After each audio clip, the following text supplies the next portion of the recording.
राजा विक्रम और जादुई तलवार। बहुत समय पहले की बात है।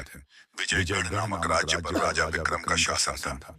राजा विक्रम न केवल बलशाली थे, बल्कि न्यायप्रिय और दयालु भी थे। उनकी प्रजा उन्हें बहुत प्यार करती थी। एक दिन एक बूढ़ा साधु राजा के दरबार में आया और बोला, महाराज, आपके राज्य में सुख शांति बनी रहे, इसके लिए मैं आपको यह जादुई तलवार भेंट करता हूँ। लेकिन याद रहे, यह तलवार केवल सत्य और न्याय के लिए ही उपयोग में लानी होगी। यदि इसका उपयोग किसी बुरे उद्देश्य के लिए किया गया, तो यह स्वामी को ही नष्ट कर देगी।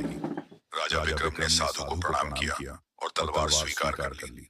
उन्होंने अपनी सेना को और अधिक अनुशासन में रखा और न्याय के लिए इस तलवार का सही उपयोग किया। उनके राज्य में चोर डाकू डरने लगे और चारों ओर शांति फैल गई। लेकिन राजा का मंत्री भैरव इस तलवार की शक्ति से ईर्ष्या करने लगा। वह स्वयं राजा बनना चाहता था। उसने राजा को धोखा देने की योजना बनाई। एक दिन उसने झूठी अफवाह फैला दी कि पड़ोसी राज्य के राजा ने विजयगढ़ पर हमला करने की योजना बनाई है। राजा विक्रम इस पर विश्वास कर गए और तुरंत युद्ध की तैयारी करने लगे। युद्ध के मैदान में राजा ने जादुई तलवार उठाई और आक्रमण करने वाले राजा पर वार करने ही वाले थे।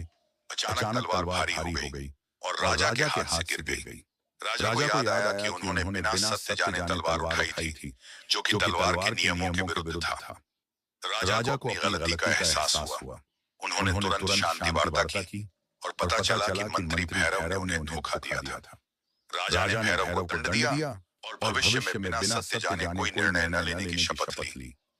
इसके बाद राजा विक्रम और भी अधिक बुद्धिमान और न्यायप्रिय बन गए।